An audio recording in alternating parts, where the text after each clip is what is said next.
S, সাস এবং the same এর পরে এস বসে। যেমন ইনকারেক্ট সেন্টেন্সটা লক্ষ্য করো, হি is as brave like a lion. এইখানে শর্ত হইল এস এর পরে এস বসবে, এস এর পরে এস বসবে। তাহলে এস এর পরে এখানে ব্রেভ দেওয়া আছে, ব্রেভের পরে অবশ্যই এখানে কি হবে, লাইকের পরিবর্তে এখানে এস বসাতে হবে। কারণ এস যেখানে থাকবে, এস এর পরবর্তী যে ওয়ার্ডটা থাকবে, তারপরে যে ওয়ার্ডটা থাকবে ওই ওয়ার্ডের পরে আমাদেরকে এস বসাতে হবে। অর্থাৎ এস ডট এস, অর্থাৎ এস এরপরে একটা ওয়ার্ড থাকবে এবং ওই ওয়ার্ডের পরে আমরা কি বসাবো, এস বসাবো। এখানে লাইক হবে না, লাইক দিলে সেন্টেন্সটা ইনকারেক্ট হবে। সেন্টেন্সটা হবে he is as brave as a lion. পরবর্তী সেন্টেন্স দেখো, ইনকারেক্ট আরেকটা সেন্টেন্স দেওয়া আছে, such men who are idle can not shine in life. এখানে দেখো দেওয়া আছে সাস, এখানে সাস দেওয়া আছে, সাসের পরে একটা ওয়ার্ড থাকবে, ওই ওয়ার্ডের পরে কি এস ব্যবহার করতে হবে। এখানে হো আছে, হো এর পরিবর্তে আমরা ব্যবহার করব এখানে এস। এখানে হো দিলে সেন্টেন্সটা ইনকারেক্ট হবে, কারণ শর্ত হলো সাসের পরে এস বসে, সাসের পরে এস বসে। তাহলে আমাদের কারেক্ট সেন্টেন্সটা হলো such man as idle can not shine in life. আরেকটা ইনকারেক্ট সেন্টেন্স দেখো, choose only such friends whom you can trust.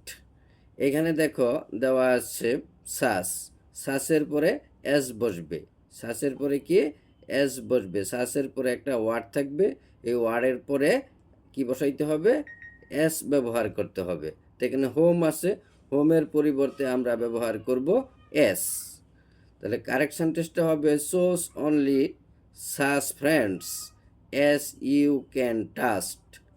আরেকটা ইনকারেক্ট সেন্টেন্স আছে এখানে দেখো, যেমন this is the same thing which has been happening for a long time. এখানে আমাদের শর্ত হইল যে দি সেমের পরেও কি বসে, এস বসে, দি সেমের পরেও এস বসে। তাহলে হুইচ দি সেমের পরে একটা ওয়ার্ড দেওয়া থাকবে, ওই ওয়ার্ডের পরে আমাদেরকে এস ব্যবহার করতে হবে। এখানে হুইচ ব্যবহার করা যাবে না, হুইচ ব্যবহার করলে সেন্টেন্সটা ইনকারেক্ট হবে। অর্থাৎ হুইচের পরিবর্তে আমরা ব্যবহার করব S. This is the same thing S S has been happening for a long time.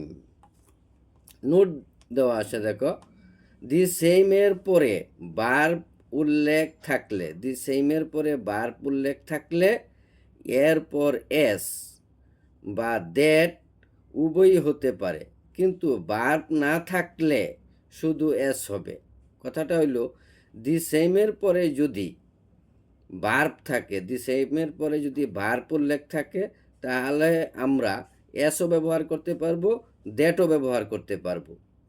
কিন্তু ভার্ব না থাকলে শুধু এস ব্যবহার করতে হবে, ভার্ব না থাকলে শুধু এস ব্যবহার করতে হবে। যেমন অ্যাডজেক্টিভ রইল, নাউন রইল, এরকম যদি কোনো শব্দ থাকে তাহলে এস এর পরে আমরা কি এস ব্যবহার করব। আর যদি দি সেমের পরে কি থাকে, ভার্ব থাকে, তাহলে আমরা এসও ব্যবহার করতে পারবো, দ্যাটও ব্যবহার করতে পারবো। আর দি সেমের পরে যদি কি ভার্ব না থাকে তাহলে আমাদের অলওয়েজ এস ব্যবহার করতে হবে।